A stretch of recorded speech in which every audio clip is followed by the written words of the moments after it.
what I see in the Axial Age is basically the ancient version of liberalism.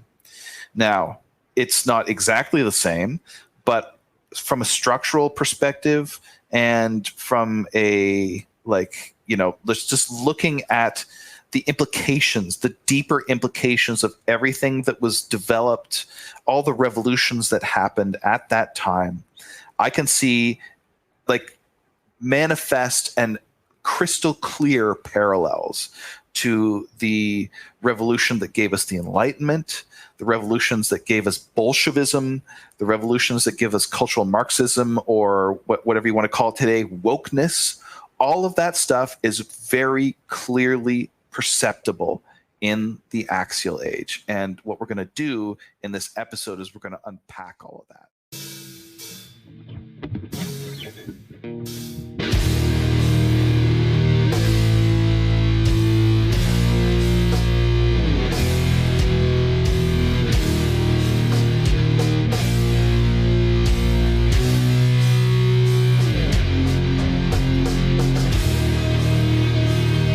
What's up, dads? Your boy Big Dave back with another episode of Culture Dads, Age of Sword and Cassette, which you can find over at Culture Dads. That's Culture with a K. CultureDads.com. Follow the links over there. Get signed up to the Gumroad, and you get so many great perks, such as hardback copies of the Imperium Press catalog.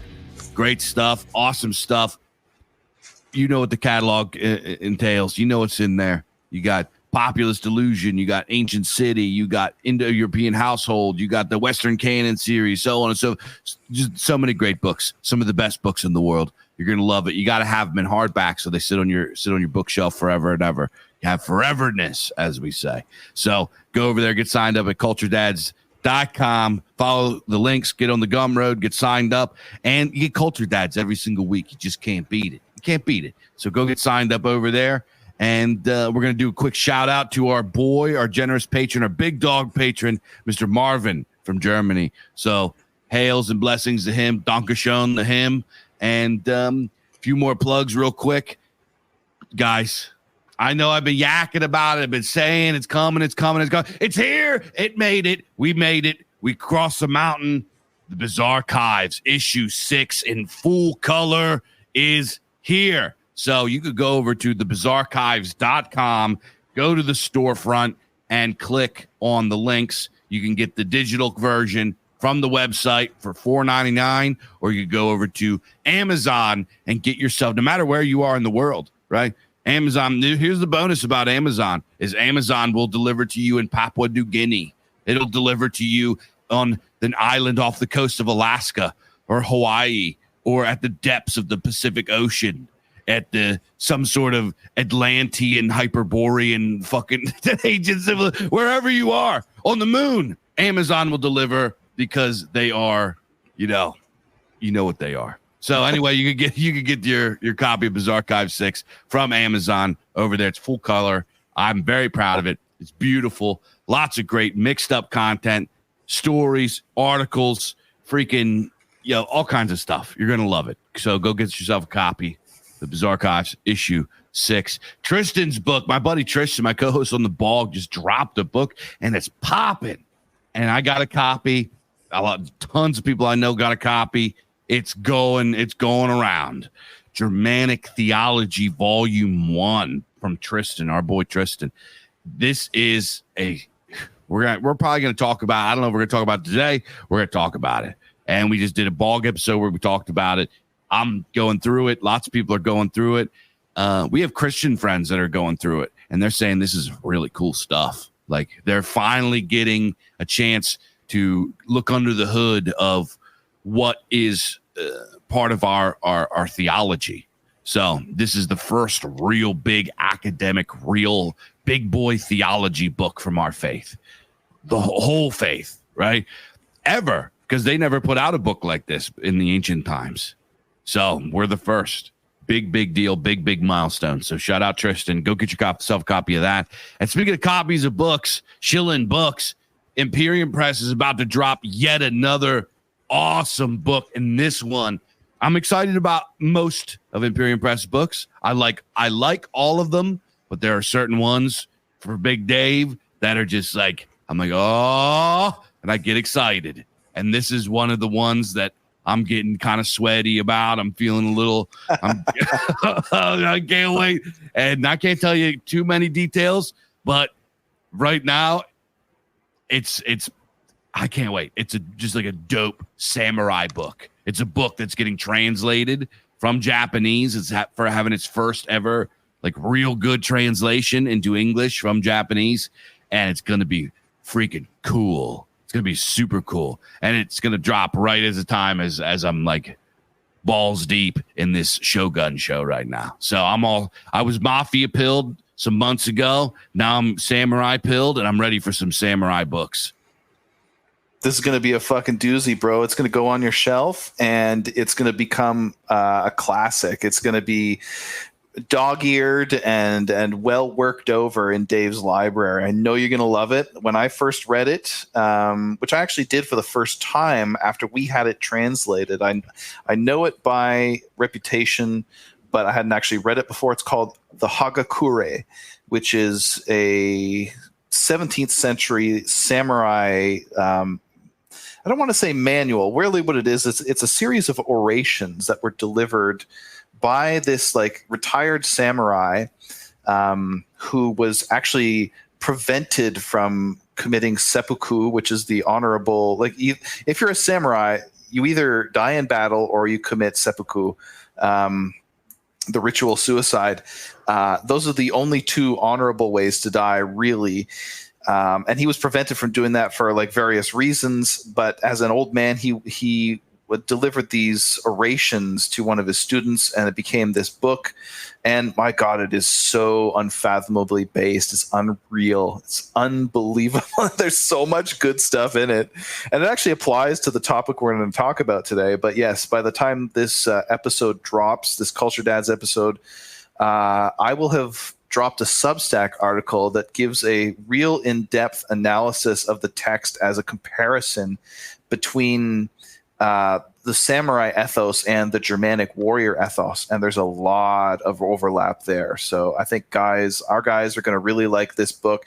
It does exist in English translations, but they're kind of stilted and really the most famous one is like it's pretty overwrought and like I don't know, it just doesn't read very well. This one's super poetic, reads so nicely, and it's this is one of those books that's just got banger after banger after banger from like, each page after page. It's just, I can't say enough good things about it. So I'm really excited to see how guys react to it.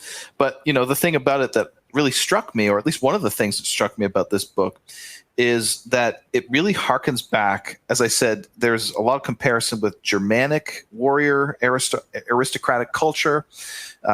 You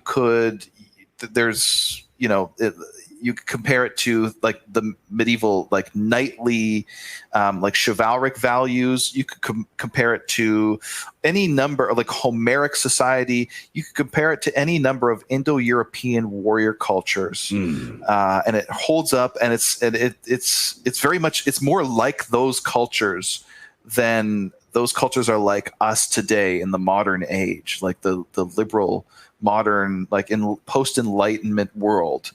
And really what they all share is something that we don't really, it doesn't get a lot of, I'm really the first one to talk about it in our circles.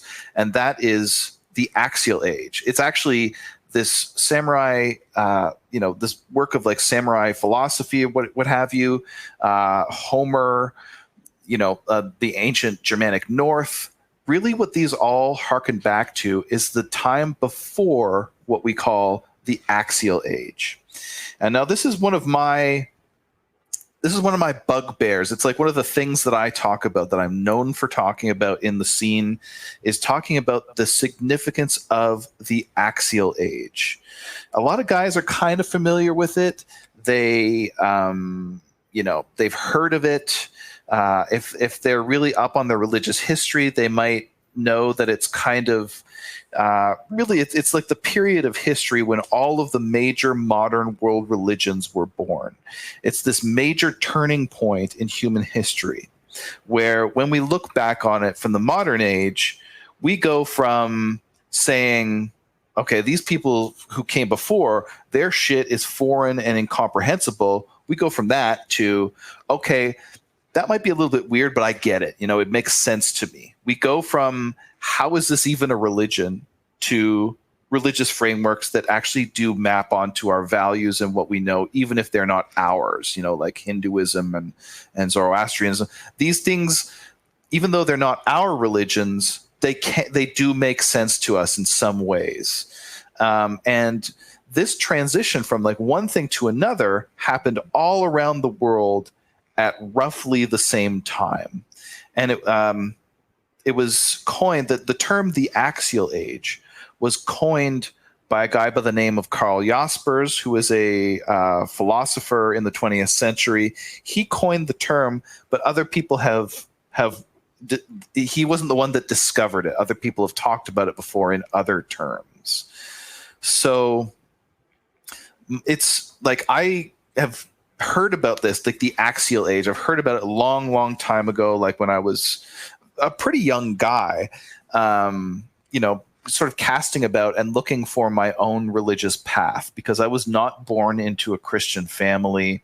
I mean, my mom is sort of a lapsed Catholic for various reasons, but we were not a strongly religious family, didn't go to church or anything, so I wasn't actually handed a tradition. I wasn't handed a religion that's like, this is your religion, and this is just your thing, right? That wasn't the world that I was born into. So I had to look around and discover it for myself. And Christianity was one option among others that were available to me, right? So skipping over, a lot of that, like the early sort of like forays into esotericism and other things, I got hold of a series of books that were, well, I don't want to say written, they were translated in the 19th century, and it was called The Sacred Books of the East, that was put out by a scholar by the name of Max Mueller. And what they were is translations of what it sounds like. It's basically all of the books, all of the sacred books that are not the Bible, not the Old and the New Testament. There was one of the volumes of the Sacred Books of the East was the Quran, but there was also things that I had never heard about before. There was the Iranian Avestas, the Zoroastrian scriptures. There was the Tao Te Ching of Taoism, or Taoism as it's sometimes rendered. There was the books, the Analects of Confucius. There was the selections from the Vedas and the Upanishads and things like that from, the Indian tradition. All of these things, I got hold of them when I was a fairly young man in my early 20s, and I just devoured it, right? I was so interested in all this stuff because, and I think a lot of guys in our spheres, in our circles, a lot of guys are hungry for this same kind of stuff, right? This is why stuff like perennialism, capital T traditionalism, Evola Guénon, and all of that, that's why that appeals to us, is because we realize that there is something of value in other religious traditions. Maybe they're not our traditions, and maybe we will never convert to, Hinduism or something like that, but there is something there. There's something interesting there that maybe we can learn something from. And so this is how I was, approaching my religious and spiritual path, like back in the day, discovering the sacred books of the East. Now, this series, the volumes of the sacred books of the East itself, they are, by modern standards, extremely dry. They are translated for an academic audience in the Victorian era. So it doesn't read well by today's standards. It will bore you to tears unless you're really super interested in this stuff. They're excellent. They're really great scholarly materials. Some of them are obviously a little bit dated in their translations today, like, the renderings of Sanskrit terms, they've been superseded by like more modern orthography and stuff like that. But far as the scholarship goes, it's still very good, and it's free and available online. You can read this whole corpus of Eastern and Middle Eastern religious scripture, and you can completely get it, and all of the introductions and everything are still very good. So this is how I discovered essentially the Axial Age. And really what that is in terms of the timeline is let's just say roughly from about 1000 BC to about 500 BC, where all of the world's religions, all of the world's modern religions that are world religions today, and then some, all of them are born at this time, except for Christianity, which came a little bit later and is essentially an outgrowth of Judaism. So this is a period of time, this 500 years roughly, let's just say, between 1000 and 500 BC. This is a very fruitful time for human spiritual awakening.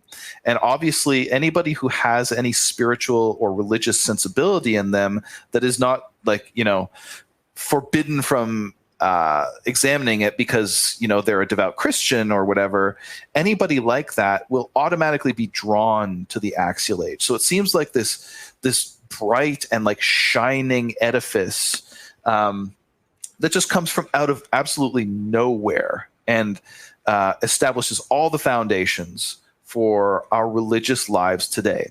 So in my early 20s, this is me discovering it and being like, wow, this is such an amazing thing. I can't believe how miraculous and cool and fascinating and spiritually enriching all of this stuff is.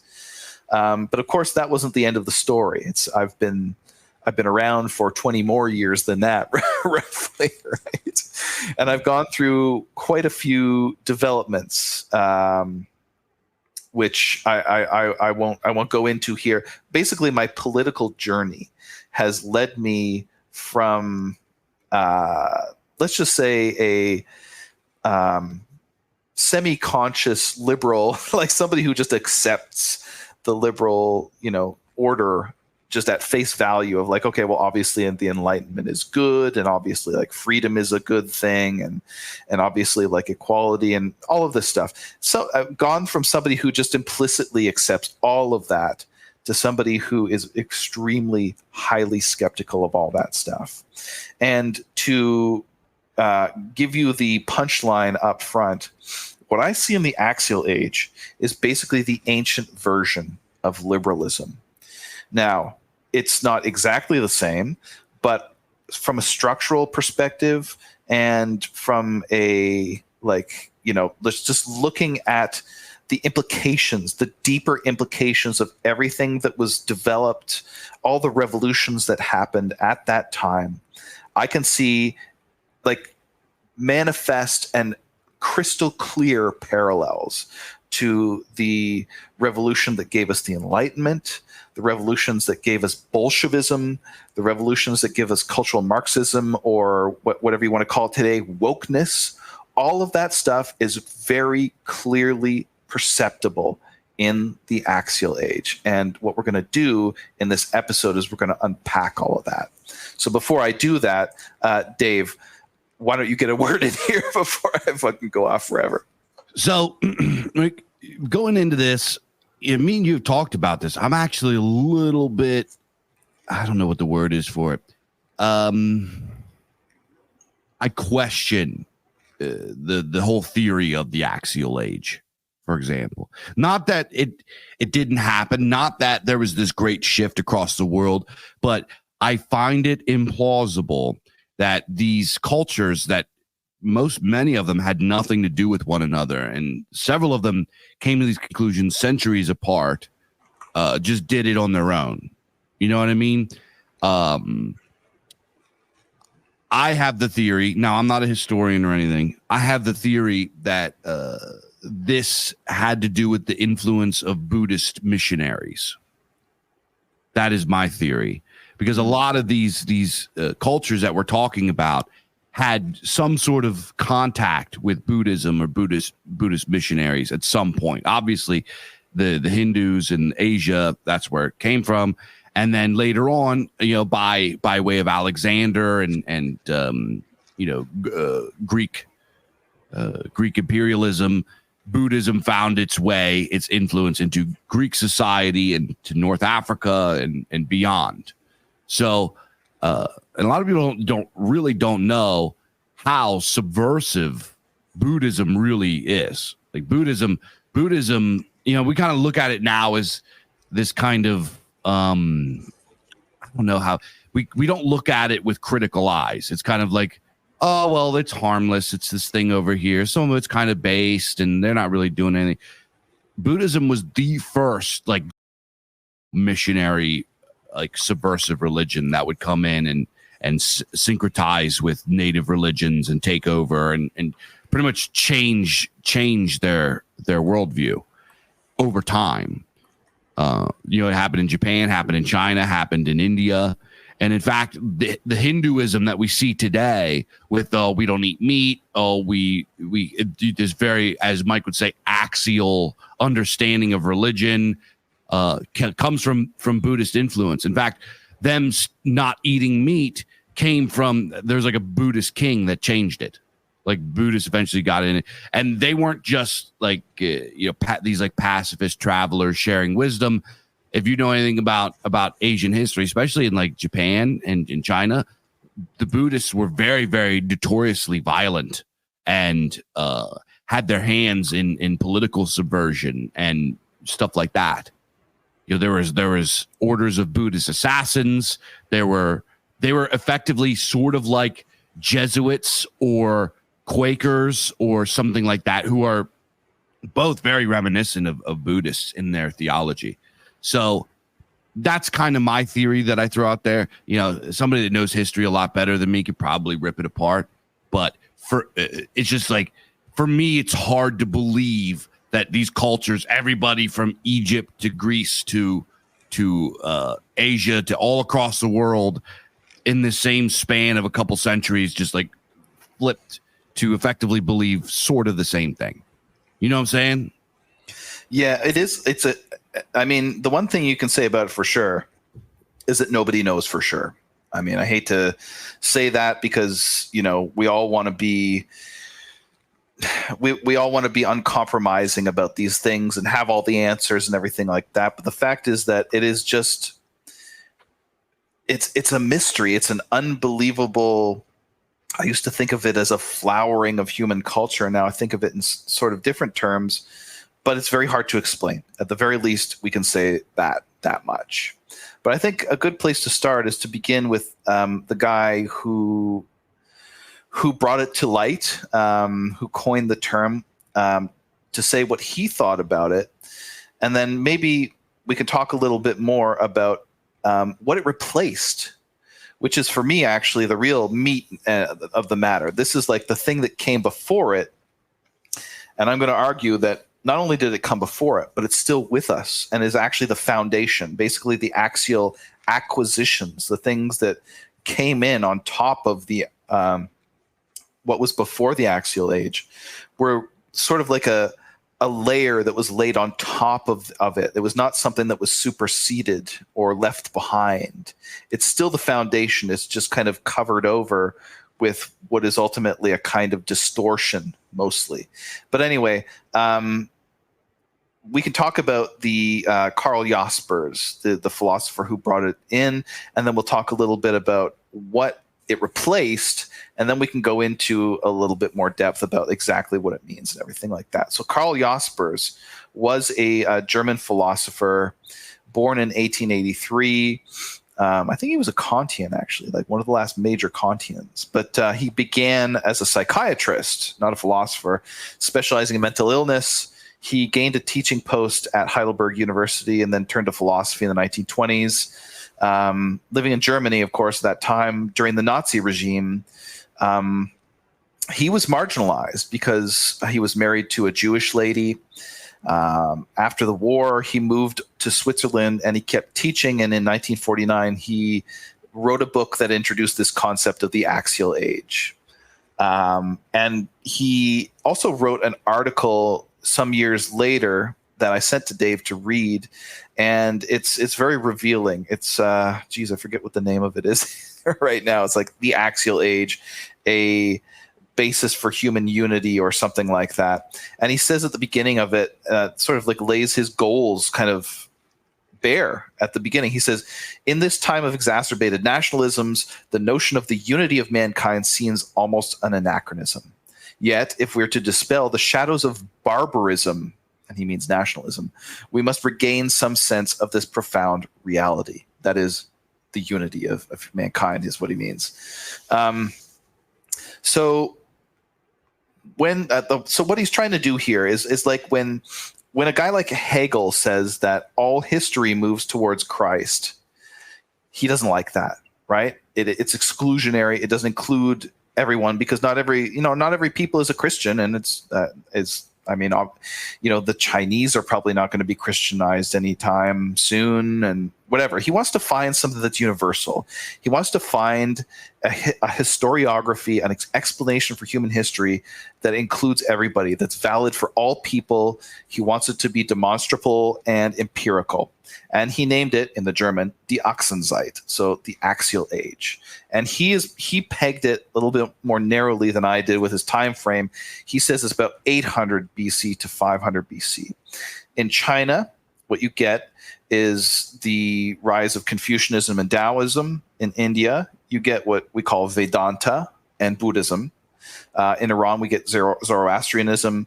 In the Middle East, around this time, you get the Jewish prophets. And in Greece, you don't actually get a religious revolution. What you get is philosophy.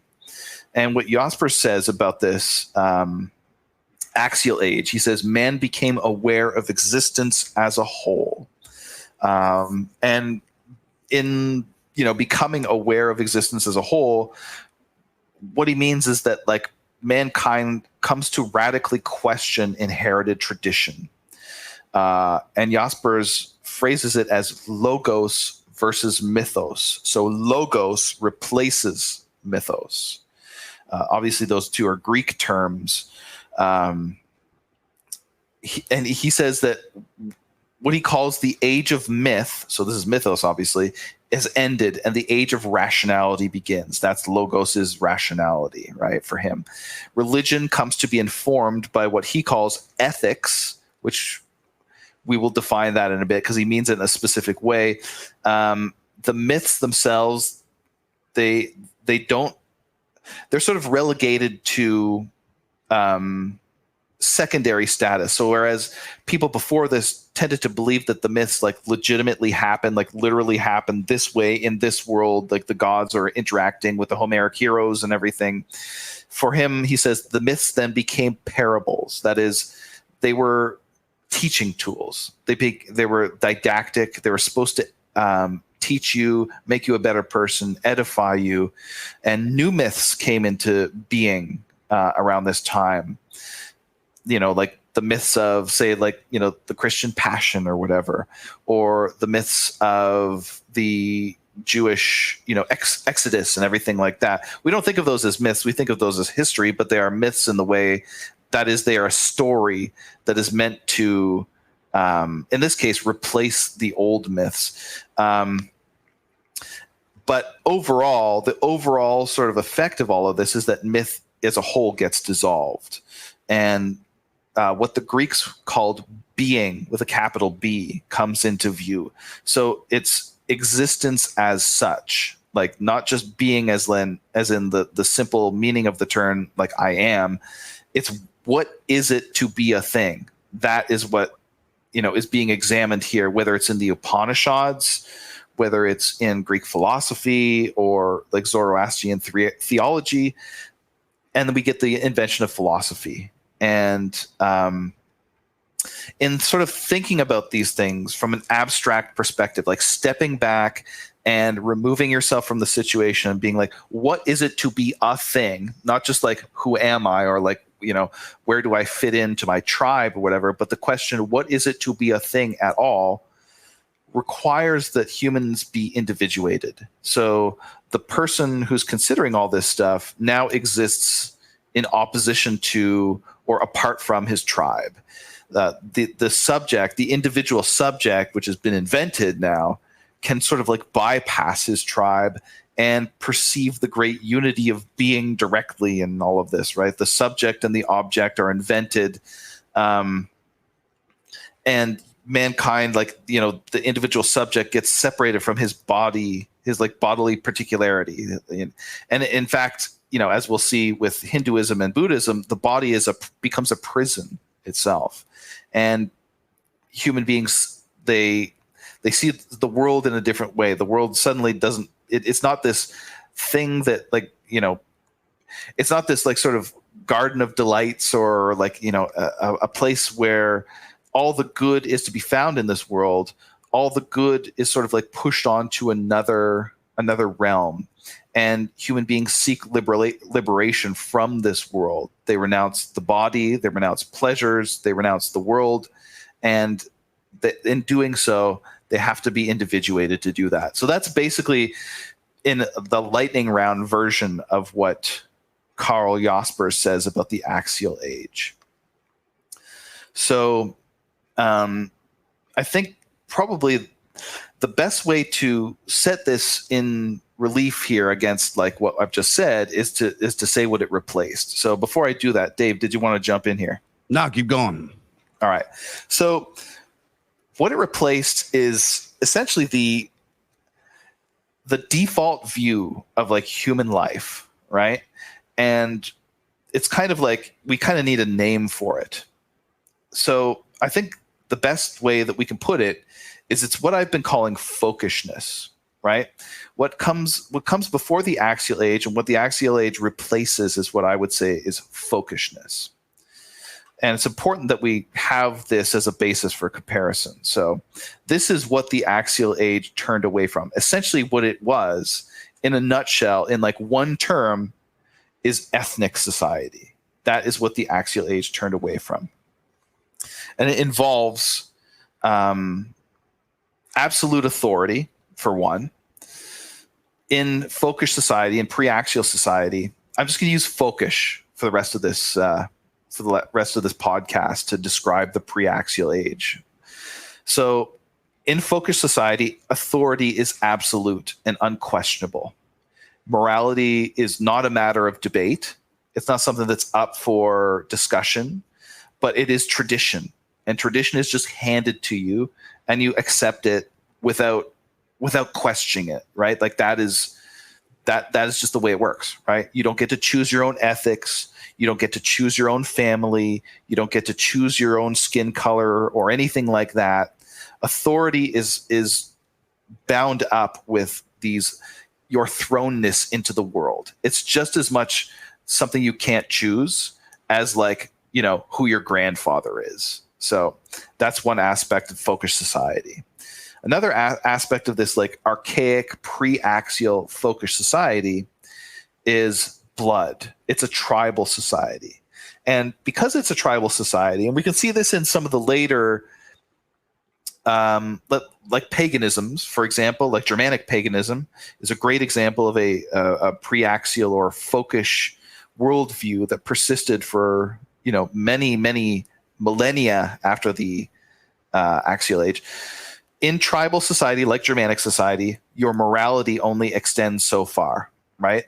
Your moral horizon, the horizon of care, the people that are basically who you have to care about, is bounded by your tribe. Like, that's the limit. Everybody outside of the tribe is kind of, I mean, let's not mince words here. They're kind of non-human. You know, they're kind of less than human, right?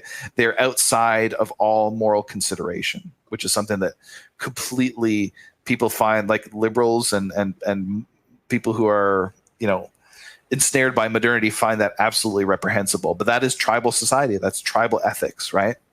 So, and another thing that's closely related to these, like blood and tribal ethics, is soil, obviously. The ancient version of nationalism. Your gods were bound to the soil. You identified with a particular place. It's you know, there's no cosmopolitanism here. It's not like everything everywhere is just as good as everywhere else. You can live in any. But what about all the migrations and everything? Yeah, well, that sort of comes a little bit later with the rise of like trade networks and I don't want to say mercantilism because that's kind of an anachronistic, but was it the whole thing behind Indo-European society back like in the far back times was about they were a nomadic society?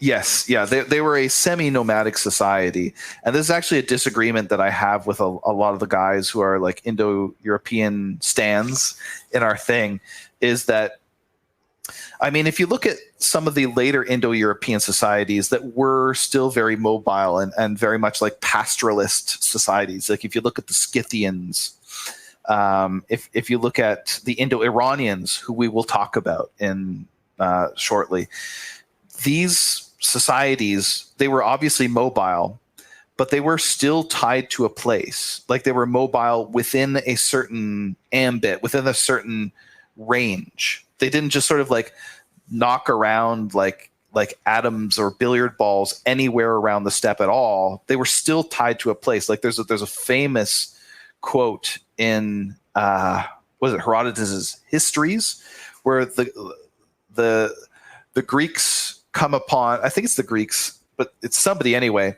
is having a beef with like one of these like Scythian kings. And he says, look, if you want to test us, if you want to see what we can really do, why don't you come try to take the land that our grandfathers were buried in? Why don't you try and take the tombs of our grandfathers, and then you will see how we really fight. You know what I mean? So even these Scythians, even these like Indo-Iranian people from back in the day, they still had an attachment to a particular place. Now, it wasn't like, a farmstead that's like, 5 acres, a small little patch, right? Because they were pastoralists. They needed a lot of grassland and everything like that. So what we're talking about here, like being bound to the soil, is like being bound to a somewhat of a wide area, but they weren't just like, everywhere as good as good as everywhere else. That's a meme that sort of gets repeated by people who just love Faustianism or whatever the fuck. So yeah, definitely soil was important to these people. Another important thing to the folkish societies is what we now call corporativism. It's a bit of another anachronism, but what it means is basically that human beings, like man is not an individual. He is congenital with society, right? Like he is bound up with his society. He is a limb and an outgrowth of society. He doesn't have an existence separate from the main trunk of his people. All life for these people in folkish society was essentially public life, right? And what this means is that they were shame cultures. So there was no like, you judge yourself and it's a personal relationship between you and God or nothing like that. It was all like, you were judged by your peers. And if you were judged to be like a or whatever, like it didn't matter what you thought of yourself kind of thing. Right. It was just like, everything is out in the open. Everything is public. Your sort of locus of moral authority is external to you, right? It's other people are your judges, right? So this is the corporative, non-individualist society of the pre-axial age. A couple other things here I'll just mention before we go on. Their notion of morality was very, very different than modern notions of morality. So whereas today we kind of have like rules of thumb, or like even then it's like, we kind of have like abstractions that we think of as like, well, this is what's moral. This is the sort of like benchmark of morality. Things like freedom, equality, or I mean, you could even say like, virtue or whatever. It's something that's like actually good. But these things are all just abstractions, right? They require a huge amount of interpretation. Like, what is virtue? What is freedom? Like, this is something that is not clear. In the pre-axial age, in the age of like folkishness from, back in the day, you didn't have this kind of shit. You didn't have this like overarching moral sort of like principle. What you had was a specific taboo that says, don't do this in this particular case, right? That's what taboo is, right? All of your moral injunctions were very, very specific. Do this in that situation, or don't do this, or whatever. There was no overarching moral framework. Morality for these people was this like hyper expansive, like impossibly complicated series of one-off things that you were supposed to do or not do, right? Like that's just how society worked. So it's a very different kind of morality. And I guess really the last thing I would say is that in focused society, there's an emphasis on this world, this worldliness, right? It's not to say that there isn't another realm. It's not to say that, there aren't things in that other realm that are of value. But what is really and truly of value is what is in this world, right? The other world, such as it is, permeates our world and is not really actually different from it. And this is why they thought that nature itself was divine and that this world is good, right? Reward and punishment comes in this world and not the next. So, you would hope for whereas in later times you might hope for the salvation of your eternal soul or something like this. What you really hoped for in focused society is like lots of sons, lots of cash, lots of cattle, and to a hot wife. Exactly. Yeah. Lots of wives. No, one faithful and beautiful and amazing wife, and a family legacy essentially, and never ending glory, right? Like kleos aptiton, the undying fame, right? Like this is the kind of thing that you would hope for. And it was all stuff that was located in this life, right? This life is good and we are blessed that we get to experience it. That was the sort of optimistic, this worldly orientation of folkish pre-axial societies. So that is what we had before the Axial Age. When the Axial Age comes in, it critiques every single one of these, right? It critiques the idea that authority is absolute. Real quick, before we go into this, though, you said something there about how reward and consequence comes in this life, which is, true. But ancient religions also had things like damnation. Yes, yeah, they certainly did. For the most part, what actually secures your salvation, shall we say? And it's not to say that they didn't hope for salvation, but what secures your salvation is really things in this life. It's not just that you're a good person. It's that you have lots of sons. You know what I mean? Like for these people who believed in and followed the ancestor cult, if you didn't have children and you didn't have sons, it doesn't matter how good of a person you are. You still are going to be a hungry ghost forever, right? So it's it's your achievements in this world and your legacy in this world that really secures for you a good afterlife. So yeah, again, it's not that they didn't have an afterlife. It's not that they didn't think that they didn't look forward to it. It's not that they didn't think that things were going to be good or bad.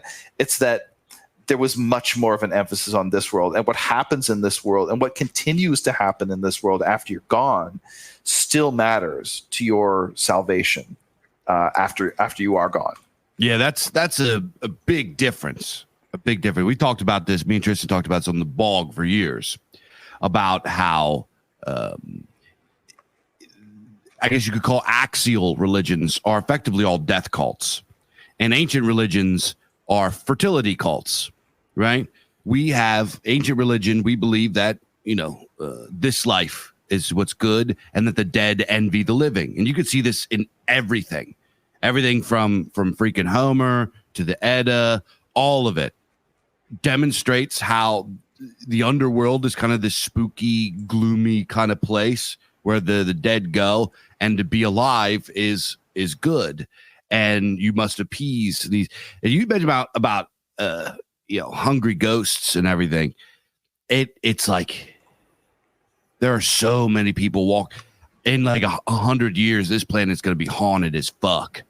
There's going to be some spooky stuff. I really believe that. I really believe that in a century from now, when all of these sad sack single people croak, they're going to be roaming the earth. They're going to be not in a good place when they pass to the next world. It's not necessarily they're all going to be going.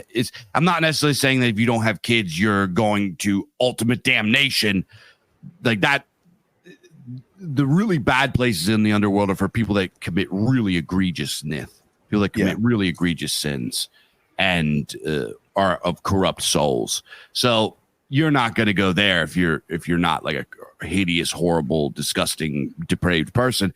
But if you don't have legacy, if you don't have these things, and it might be mean to say, I'm sorry, I'm not saying it.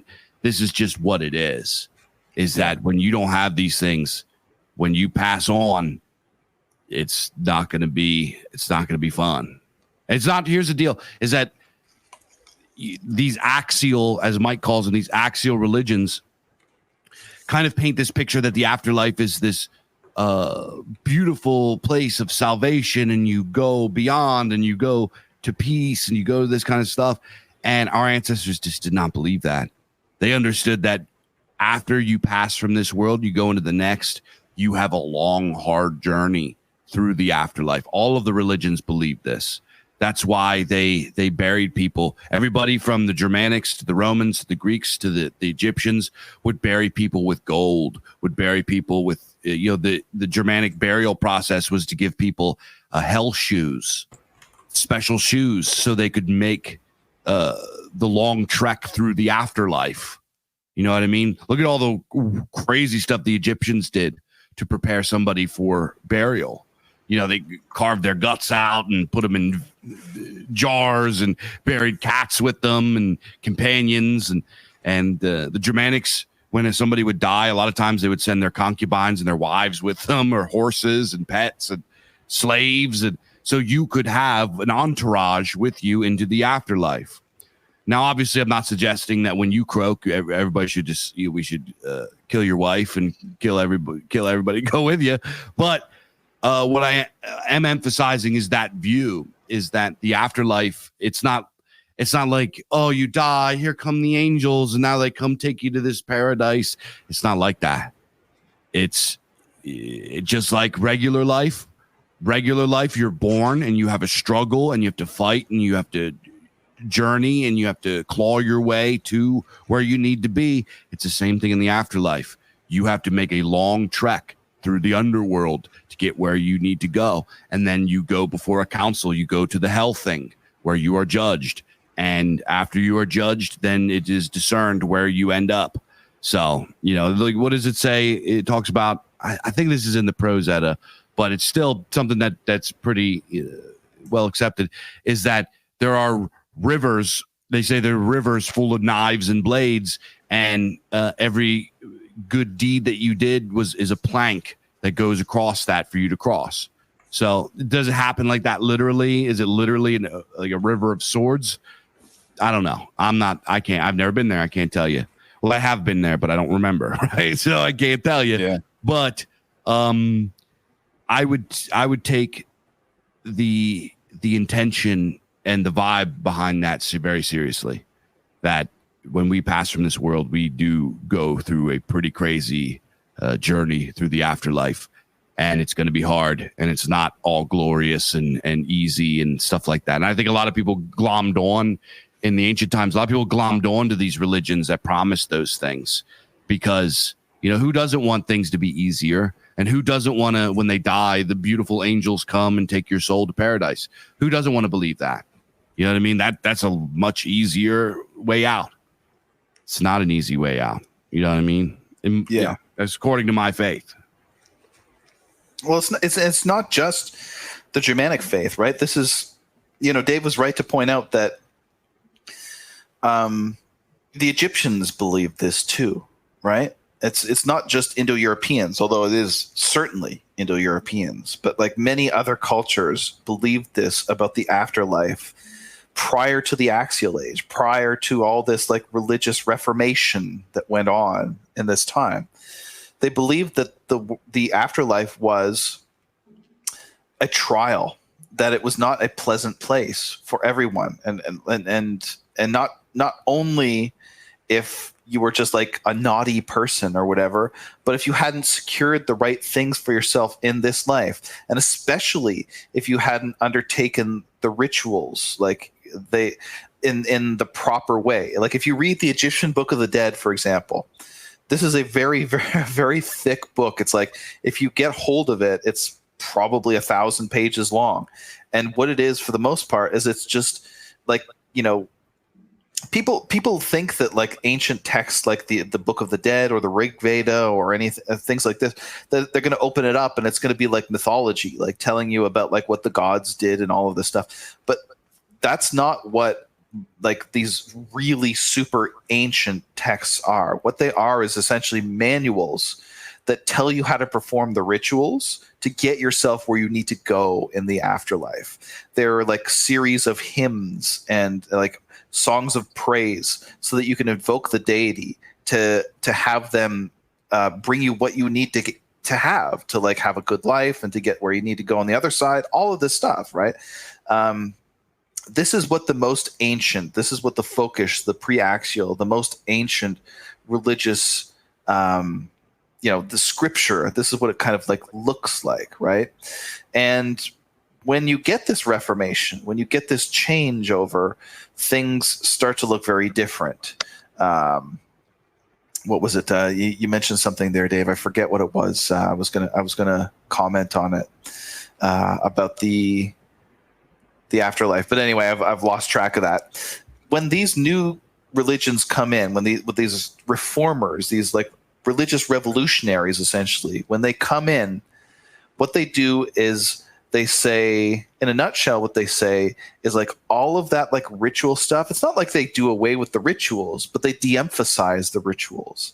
They say like all that stuff is like really nice and like, you know, having lots of sons is great, but there's something more, there's something beyond, there's something transcendent that you need to be looking at, right?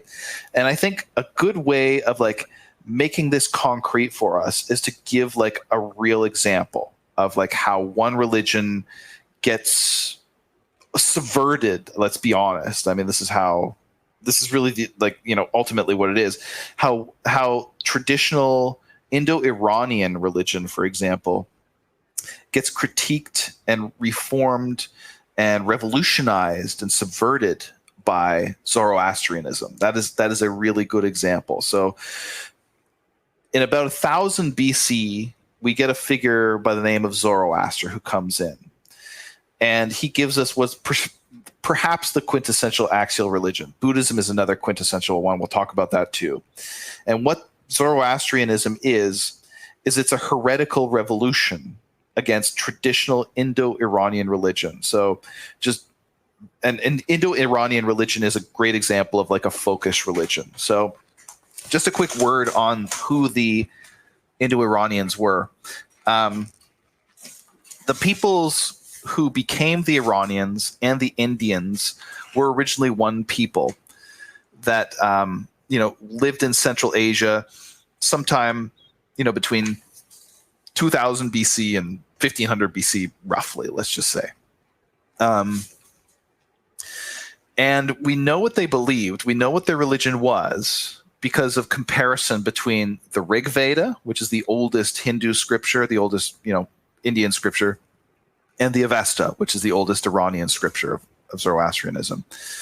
What these Indo-Iranian people were was they were a semi-nomadic, warlike pastoralists, like the Scythians much later that I mentioned earlier.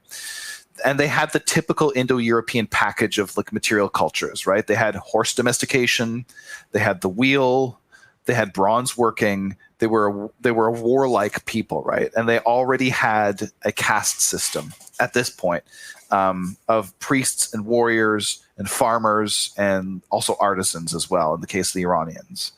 And their religion was very orthopraxic. This is the term, this is the $5 term to describe what we were saying before about how ritual is really what it's all about, more than myth and things like that. Orthopraxic religion is what it means is right practice. That's the literal meaning of that term. And it's aimed at securing worldly goods, right? Like, again, long life, wealth, many sons and children, and victory over your enemies and all of that shit, right? Orthopraxic religion, of the Indo-Iranians would have involved, the ancestor cult, which I'm sure guys are familiar with enough, don't need to explain that.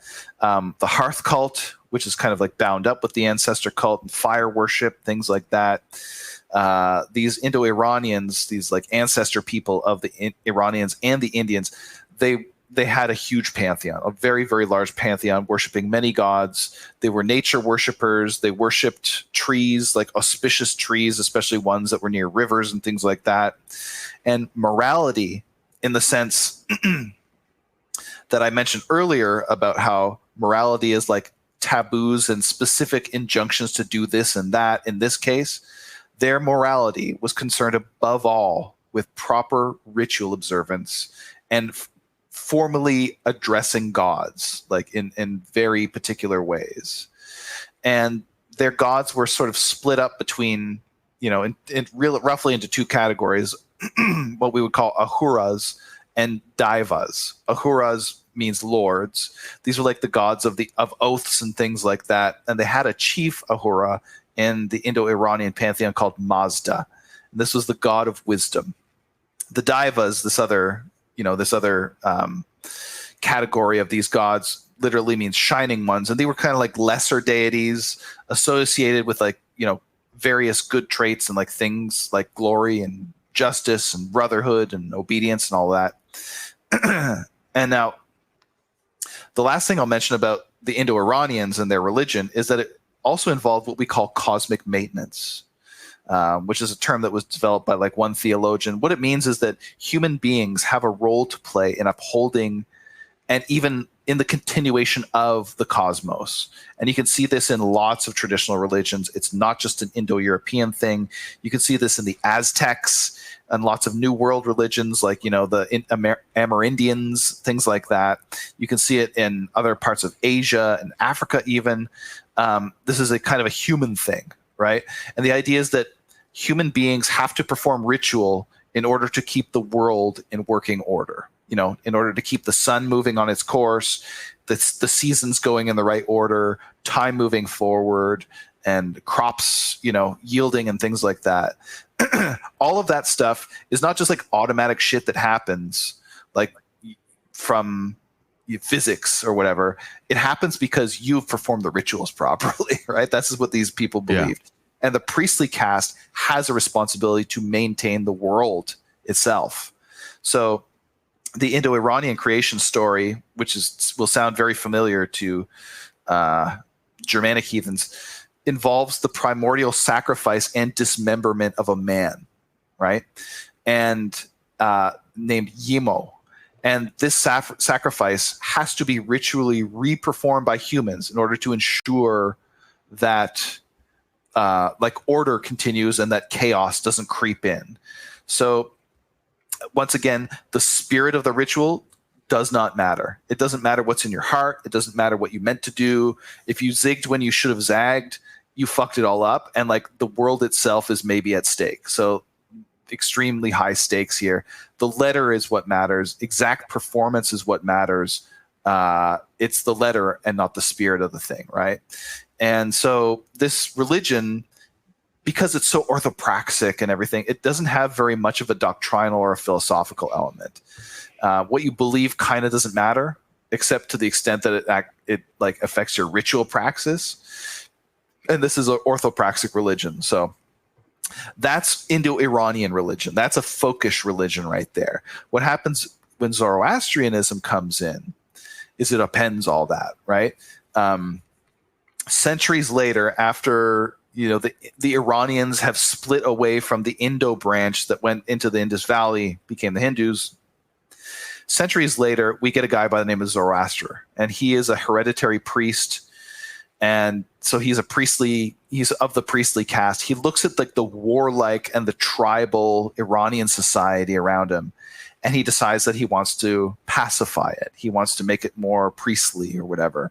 So he undertakes a radical and heretical theological simplification, I guess you could say, right? He wants to pare it all down. It's too complicated. There's too many warlike gods for his taste. So what he does is he promotes the wisdom god Mazda that we mentioned to chief of the Ahuras, the lords. And later, all other traditional Iranian gods get demoted, either to the status of like emanations from Ahura Mazda, like if they're good deities, they're just mere emanations of the one god, or if they're bad deities, they get demoted to the status of demons, Daivas, the shining ones. And actually, Daiva is where we get our word devil. That actually comes from Iranian. It's one of the few Iranian words that we have in the English language. So even the war god Indra, this like super important god to the Indo-Iranians, foremost deity of the Iranian pantheon until this time, gets demoted to just a demon. And eventually, the chief Daiva, who was called Angra Mainyu or Ahriman, absorbs all the other Daivas. Like they become emanations of him. So Indra doesn't even exist. He's just like an emanation of this like one evil god. And we're really only left with two gods. We've got Ahura Mazda, the good god, the holy good god, and we've got Angra Mainyu, the holy bad god. So in the end, all the gods, to the extent that they exist at all, just become straightforwardly good or evil, like 100% good or 100% evil. They're no longer just like, the gods of thunder or justice or whatever it is. They're not gods of this or that element. They're not the patrons of this tribe. They're just universally unambiguously good or evil. And Zoroaster, with this like extreme heretical, like unbelievably heretical, like simplification, says to the individual, he says, you have to make a choice. You are free, radically free to choose who you worship, and you're responsible for that choice. And you will be judged at the end of time by a savior or a redeemer. You will be judged for your choice. And these are like the ultimate stakes, right? The right choice means that you go to eternal bliss with Ahura Mazda in the afterlife, and the wrong choice means falling into the abyss of hell. And this is something radically new in Indo-European theology. It's new in like all the religions of the world, really. What it means, this choice, is that who you are, in an ultimate sense, is no longer defined by your birth. That is, you're no longer defined by your tribal affiliation. You're no longer defined by your caste or your like status in society, or whether you're rich or poor. Class doesn't make any difference. Ultimately, who you are ultimately is now defined by you, your free and individual choice.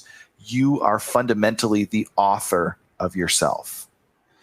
And again, the focus turns from this worldly reward to an otherworldly reward, right?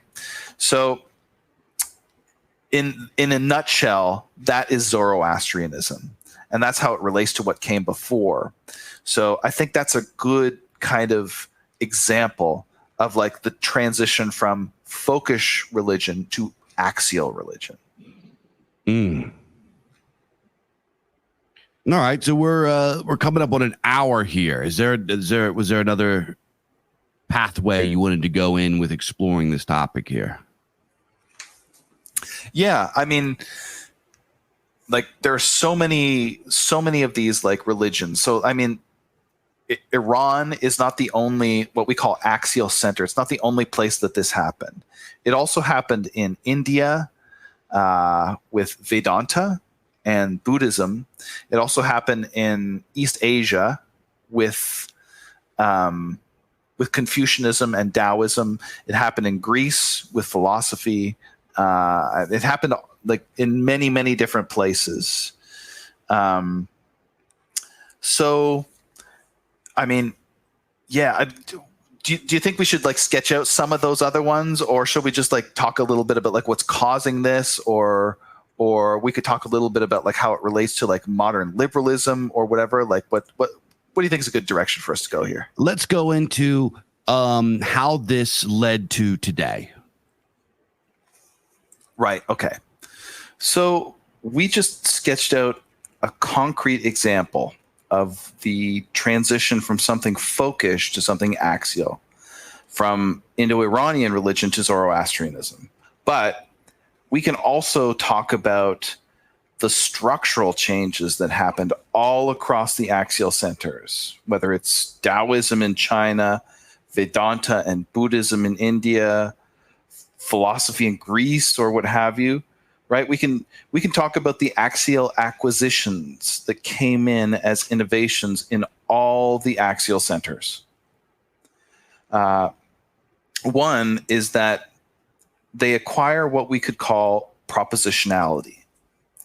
This is the idea that something, like whether it be a nationality, an identity, or in this case, a religion, it's the idea that those things are fundamentally propositions. They just cash out to a bundle of propositions. It's the affirmation of a statement, something that can be true or false. And it essentially makes religion into a description of the world rather than a set of commands, or, we all point to a common founder or something else like that. So in a propositional identity, who you are most fundamentally is not about your brute material thrownness into the world. It's now about a belief. Who you are is just what you believe. If we were talking about nationalism, for example, we would call propositional nationalism, we call it civic nationalism. That's how we know that. That's what we know it as. And this is the birth of civic nationalism in the ancient world, along with the same propositional idea in religions and so forth. Identity in the axial age is no longer a function of tradition. It's a function of belief. And I mean, this might not sound like a massive rupture between old and new, but it really is, because propositional identities are available to anyone. Anyone can be a Zoroastrian or a Buddhist or a Platonist. Only some people can be part of Dave's ancestor cult. Like, I can't believe my way into being part of Dave's lineage. That's something that you're thrown into that is completely orthogonal to belief. So Zoroastrianism or Buddhism or Christianity or even Judaism to an extent, because you can convert anything that anyone can in principle convert to, is a propositional identity. It's something you can believe your way into. And the significance of that, when you get these religions that are based on belief, like orthodoxy as opposed to orthopraxy, they become universalist religions. They're religions that are available to all people. And they cease to be about what's right or appropriate or fitting for you, right? When it moves from that to being about belief, it's no longer about what's right. It's about what's true, right? It's a description of the world. And if it's a description about the world, then it's a kind of knowledge, right? And this is the problem with morality as being propositional. If your morality or your religion is a kind of knowledge, fundamentally a kind of knowledge, then you'd think it would advance just like every other body of knowledge, right? Like, do you see what's happening here? If your religion is fundamentally a body of knowledge, like a bundle of propositions, then you have enshrined progressivism, which is hilarious when people try to defend the axial age or propositionality in, say, like Platonism from a traditionalist perspective, right? Like if your religion or your morality is a kind of knowledge, then presumably it's cumulative, right? Like, can you name for me any other body of knowledge that's not cumulative? Like, do we know less about biology or physics or medicine or like history than ever? Like, this is where you get all kinds of kooky, like perennialist nonsense about the sacred science and all this stuff. This is perennialism trying to rescue propositionality from progressivism. It's a fool's errand. So if morality is a body of knowledge, then like any other body of knowledge, it gets fuller and deeper and closer to the truth over time, does it not? Like, new knowledge is generally superior to old knowledge. Like, you wouldn't use Bronze Age dentistry, would you? So if you reduce morality or religion to knowledge, and I do want to emphasize reduce it to knowledge, this means linear history. And it also means something else too. It means anti-folkishness. And this is something that's really hard to get guys to understand. But it's pretty fucking simple at the end of the day, right? Like, if the sun rises in the east just as much for you as much for an Eskimo, then there's no way of distinguishing between those two classes of people on the basis of propositions. Like, propositions are the same for every subject who utters them. So if the highest and deepest aspect of your culture, if the most foundational aspect of your culture, your religion, is true for everybody, or if truth is the standard by which it's judged, if it makes no distinction, if it observes no boundary between one people and another, it is anti-folkish, and that's what's going on here, right? Like, basically what it does is religion, as being most fundamentally a description of the world, makes religion into a science. And it opens the way for secularism and scientism, which is fundamentally just like, that's what Platonism is. It's the ancient version of fedora tipping scientism. It's like ancient Richard Dawkins or something.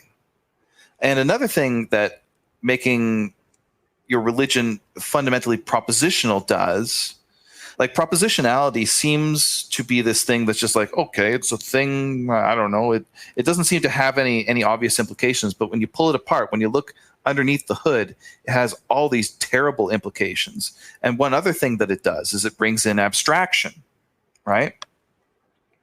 Like, and by abstraction, I mean, abstraction is not a bad thing per se, but when ultimate things are abstractions, we get problems. Like, when good is not good for my people, or not good for something, but just good full stop, then this opens the way for serious problems for authority. Like, for example, in Zoroastrianism, Ahura Mazda is just good full stop, right? This is what I mean when we bring in abstractions. It's not like good in relation to my tribe or something like that.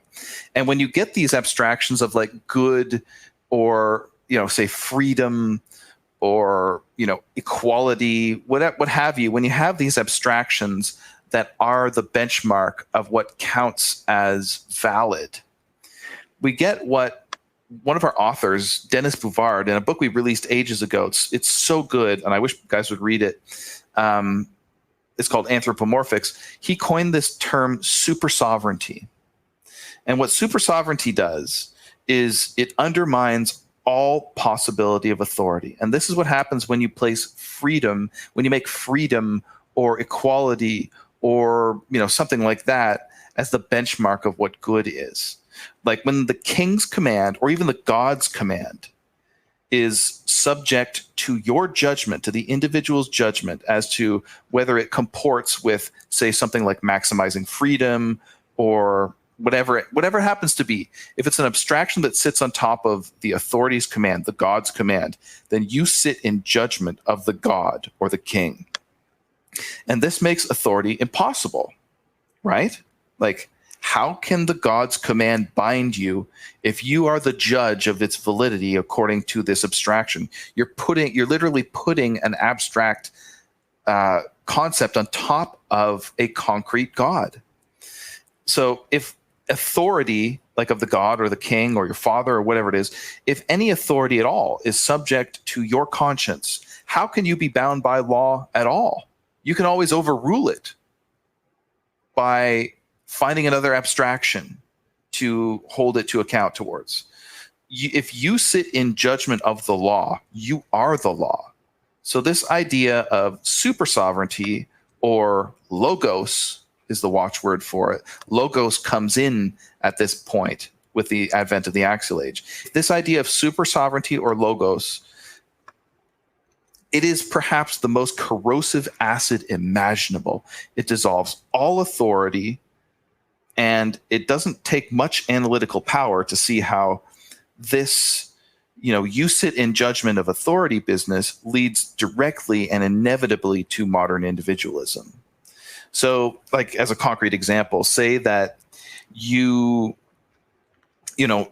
dad tells you to clean your room or to take out the garbage or whatever, and we judge this as good on the basis of, well, he's actually trying to maximize my freedom by making me a more functional human being. Even though he's curtailing my freedom, he's actually maximizing it in the end because it's going to make me a more functional human being later on, so I can actually be more free.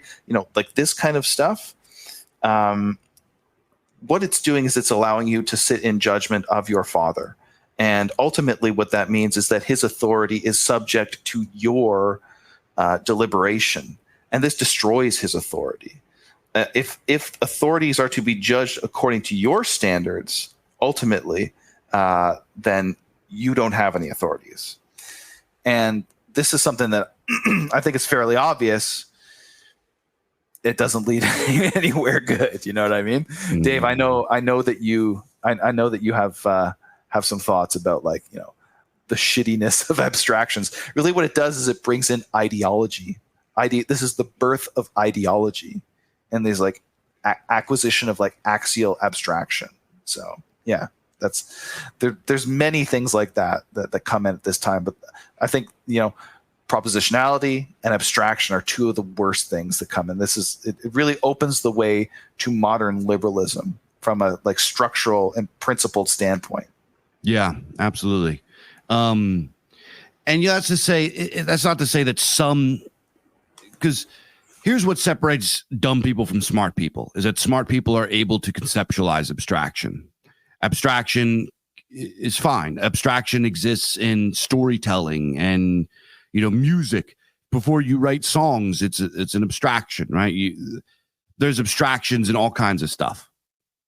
But as Mike said, there's this, and it's like, I don't know. It's at the point now that we've inherited so much propositionality that I fear that it's going to be very, very hard to shake us of it. I think that a great world shift is going to force us out of that. So this is where I separate, because I'm an immanentialist and I reject transcendentalism.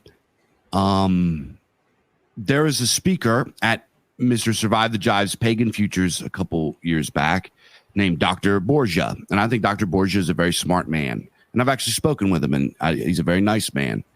And I have nothing bad to say about him. However, his entire premise that he put forth for his talk during that, I thought was so the opposite of the truth. He laid out this case that that you have this dichotomy of transcendentalism versus immanentialism / materialism. And in the frame of immanentialism / materialism, in his view, comes bizarre things like transhumanism and gender politics, all this crazy stuff. And I was just like, I was like ripping my hair out, which is literally the opposite of the case. You can't believe in transhumanism unless you believe that there is a kind of transcendental element, unless you believe that there is an essence of human that is beyond your physical form. And I'm not saying there isn't. What I'm saying is I'm an immanentialist, and I understand that they are one and the same, that your physical form is not separate from your soul. Your physical form is part of your soul. It is part of who you are, right? So you can't separate these things. It's part of a complex, as we would say. So this idea that like transcendentalism is like away from any of the blame of what's going on now is so wrong. It was just like completely nuts to me. I forget where I was going with this. So anyway, what as an immanentialist, I understand that propositionality and axial stuff does not start with an idea, which is what the premise that he put forth. The premise that he put forth is everything starts with an idea and goes forward. I argue that ideas are forced and born out of conditions, material conditions a lot, or technological conditions. So axial thought, Mike gave me an article to prep for this episode that was really, really justified my position on this. And that urbanism and stuff like that did not happen after the axial belief system. It happened before. So which means prior to axial beliefs, urbanization and agriculturalism and sedentary civilization, as we call it, technological society happened, at least in the ancient version, and then axial belief systems were born out of that. If we look at any sort of revolutionary idea or shift idea or whatever, this comes from, in my view, some sort of technologically shifting material conditions. Yeah. So what I'm sorry, I've got a lot of thoughts here and I'm trying to make them succinct. So what I believe really is that the only thing that's going to shake us from this monstrous, these monstrous propositional priors is going to be this next technological shift. I really sincerely believe that. I think AI, automation, gene editing, all of the above, all the weird, spooky stuff that is about to hurl us over the precipice into the next age. This is going to be the next axial age, right? This is going to be the next axial shift. And from that, I don't know about new or old. I don't know what's going to come out. I'm not Nostradamus. I'm not actually Nostradamus. So I can't tell you. But I think that this is going to be the only thing that can shake us out of that. Because if ideas were truly what changed things, things would have changed 100 times over, 1,000 times over since the last great shift. Ideas don't change things. Environment forces things to change. You know what I mean? You know what I mean? Am I being? I'm kind of all over the place with what I was saying there. No, I'm picking up exactly what you're putting down here, right? Like it's hard to say whether material conditions or beliefs and ideology is like truly which one is upstream of the other. They obviously interact in complicated ways, but I think that we can point to some quite definite causes, material causes for the axial age, right? One of them Dave mentioned there, which is urbanization. Another one I think that's very important to look at here is empire, right? The axial age didn't come along at just any time. It came along at a time when these axial centers were starting to centralize power, right? Empires need to manage a huge territory with a central command structure, and this is hard as fuck to do, right? The only real way that it can be done is by minimizing things like folkish tribal affiliations. This is the main reason why liberalism hates race and tradition, right? Because race and tradition make people more loyal to their like town or whatever than to the empire. And liberalism is basically an engine for the hollowing out of these like tribal and intermediary structures. So central authority undermines those structures, and this means, number one, that like everybody's under the same rules, universalism, right? You are an individual, right? Your clan doesn't really matter. Your attachment to the soil is kind of minimized. Your class affiliations are minimized. And the period from about 1000 to 500 BC is the time where empires begin to consolidate, right? In the Mediterranean, the Bronze Age collapse is over. The Mediterranean world is starting to get back on its feet. In India, you get the rise of the Kuru kingdom, which is like this tribal union formed after the Kurukshetra War, which is in the Mahabharata. In China, it's a bit of a different story, but anyway, for the most part, and even in China, basically what's happening is that things are getting more centralized, and centralization is what, like, axiality is perfect for that. This is exactly what the doctor ordered. And of course, related to centralization, we get the rise of urbanization at this time too, right? Because imperial rule is generally concentrated in the cities, right? Rural peoples, think of like the Germanics or the Celts in Roman times, are very unruly and hard to govern. Urban peoples are more domesticated and they're more subservient. A city can't feed itself, right? Its whole livelihood depends on the imperial center. So the city denizens are loyal to that center, right? And therefore, any imperial center will naturally emphasize things like propositionality. You are what you believe. If you believe yourself to be a Roman, it doesn't matter that you live all the way over in Cisalpine Gaul, you're a Roman, right? It'll emphasize universalism. It'll emphasize quote unquote reason, and it will de-emphasize things like localism, tradition, particularity, all of the pre-axial and folkish things. So, like, this is like urbanization is very, very much bound up with the growth of axial centers. So you got, what did I say there? You've got empire, that's one cause. You've got urbanization, that's another material cause. Another one that you could point to is globalization as well, where,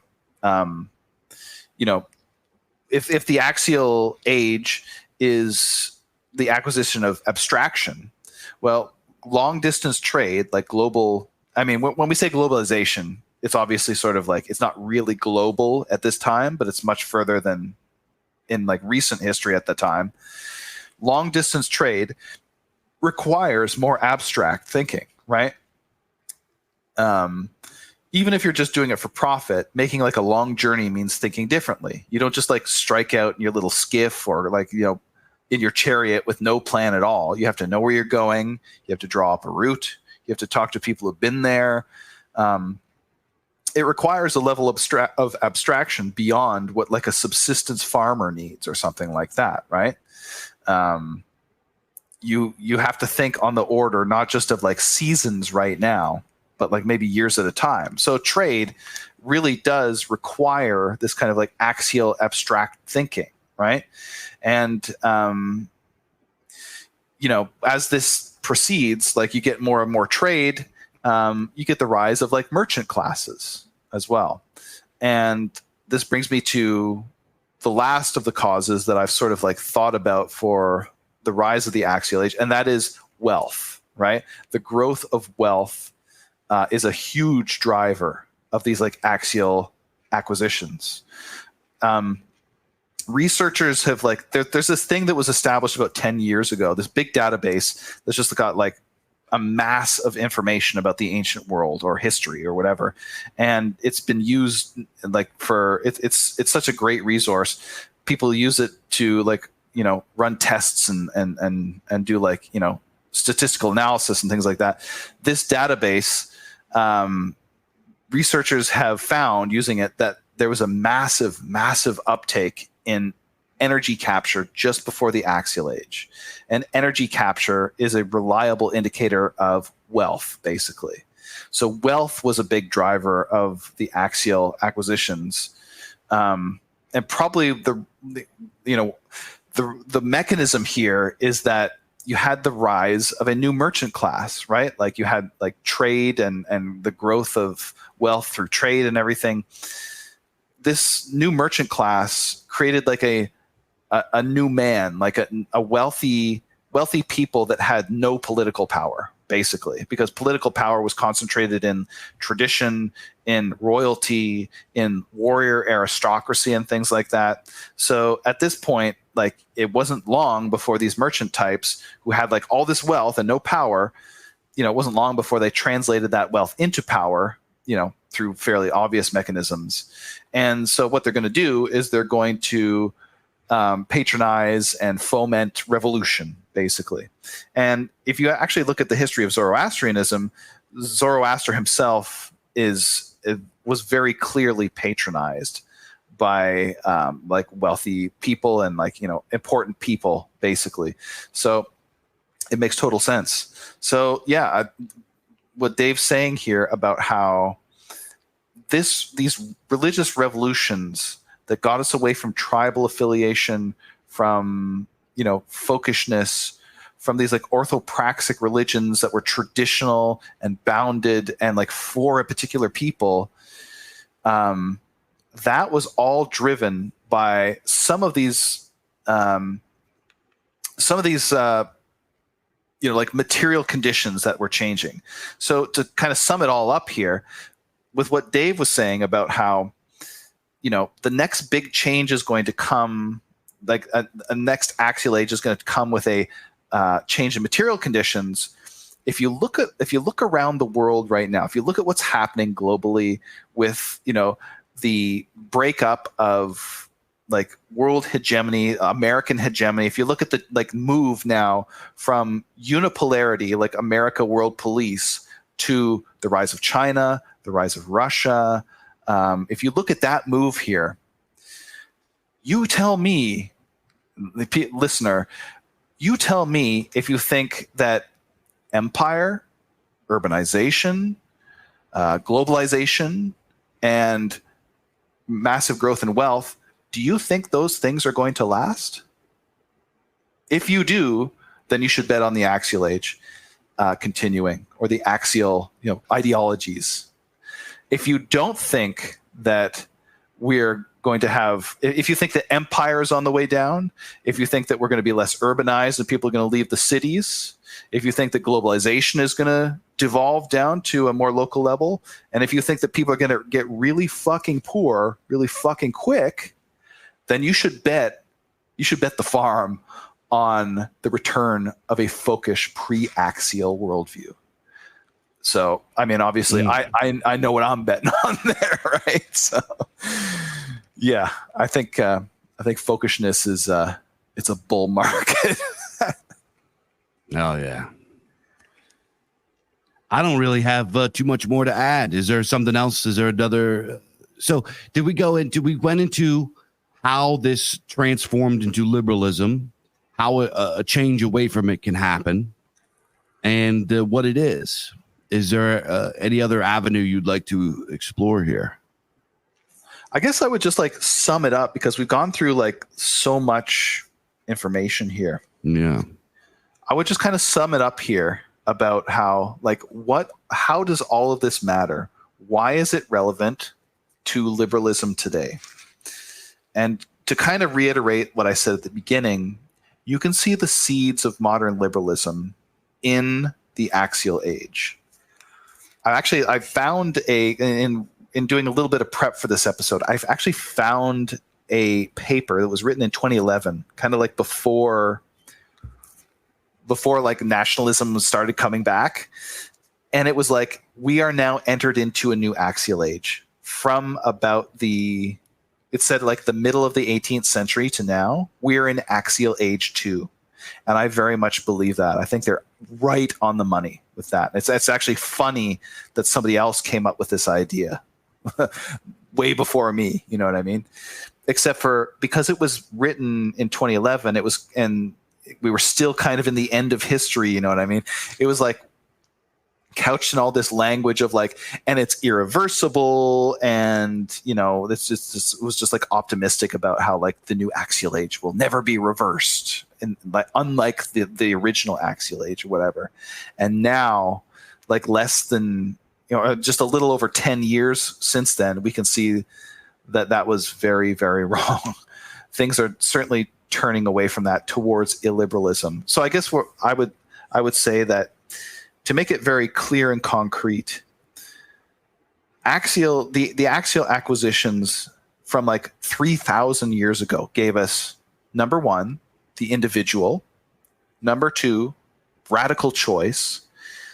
It gave us the propositional, you are what you believe identities. It gave us mass enfranchisement of the lower classes. People who didn't have a lineage, who didn't have a religion, they were suddenly enfranchised as part of the body politic. It gave us linear history and progress.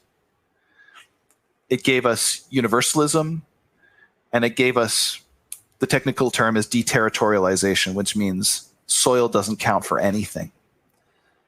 That to me sounds very liberal. It sounds to me like liberalism 1.0. To be honest.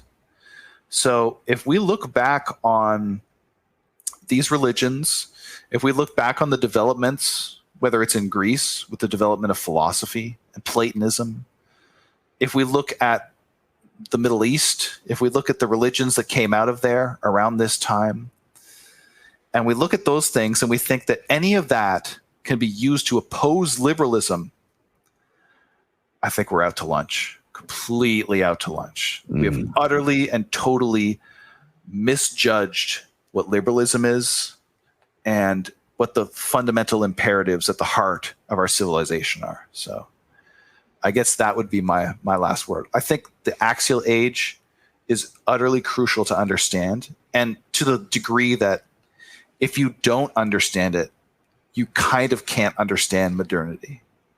So ultimately, that was the message of this guy Karl Jaspers, except for he was like, and modernity is great, and the axial age is great. So it's kind of like this celebration parallax where I'm like, no, we could say the same proposition, except for I'm going to be like, fuck that, and he's going to be like, hell yeah, So there you go.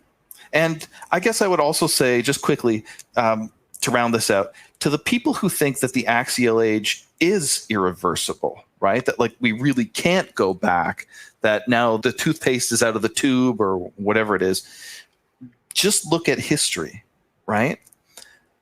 The axial age is something that comes and goes, right? It's something that ebbs and flows. At some point, axiality waxes and then it wanes again. It's kind of like, I like to give the analogy of an island where the bedrock is this like pre-axial folkishness that just forms the foundation of our whole world. It holds up everything. It's like a structure on top of which axiality sits as a superstructure. And the water on top of the island is kind of like axiality. And once in a while, the tide comes in and it actually submerges the island and you don't even see it. And you think, oh, well, we've superseded the, folkish or pre-axial world. But really all that happens is that as time goes on and the tide flows out, pre-axiality or folkishness comes back. And it's something that never dies in us. It's something that never goes away. It's not something that we've superseded. This is a progressive view of history that we need to get rid of. The pre-axial, the folkish is always with us, and we will never, never, never get over it. For example, Dr. Boaz, whom we talked about earlier, likes to say that we're living in a time that's a lot like late antiquity, right? This is his favorite time because it's Neoplatonist and it's all his favorite stuff. Well, I think he's right. I think it is very much like late antiquity, which is why it's so shitty right now. But what happened after late antiquity? Well, what happened was we got the early Middle Ages, right? Empire devolved. People got really fucking poor, really fucking quick, and so on and so forth. The world got a lot smaller. All this stuff happened, and we went back to a pre-axial folkish worldview. We went back to all the things that, people who love axiality, like Platonists and so on and so forth, all the things that they hate came back. All of a sudden, religion started to look a lot more quote unquote primitive.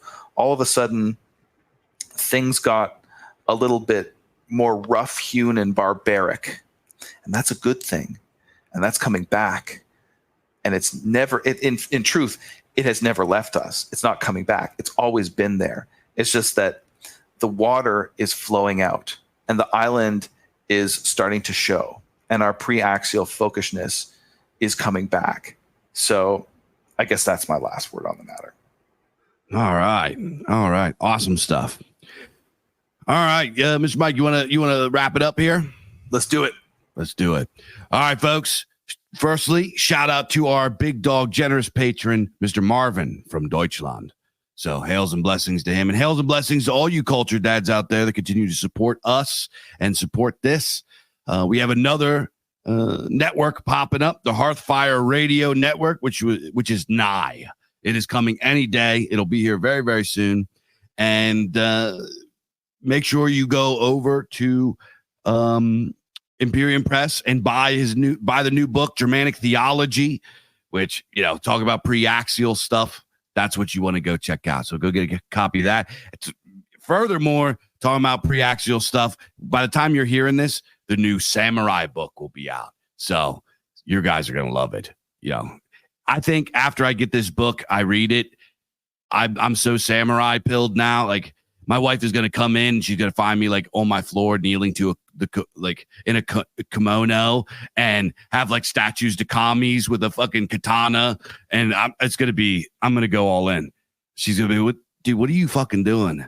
I'm going to be, you lack a discipline. And I'm going to fucking probably have to slay her out of honor. She's going to have to die. Yeah. And then Dave's gonna commit seppuku and slice his own belly open to die honorably. Yeah. It's just gonna happen. That's just the way it is, dude. I can't. Yeah. It's pre-axial, dude. I can't challenge those commands. So anyway, guys, great books. Bizarchive 6 is out. Go to thebizarchives.com. Follow us on Twitter and Telegram at the Bizarchives.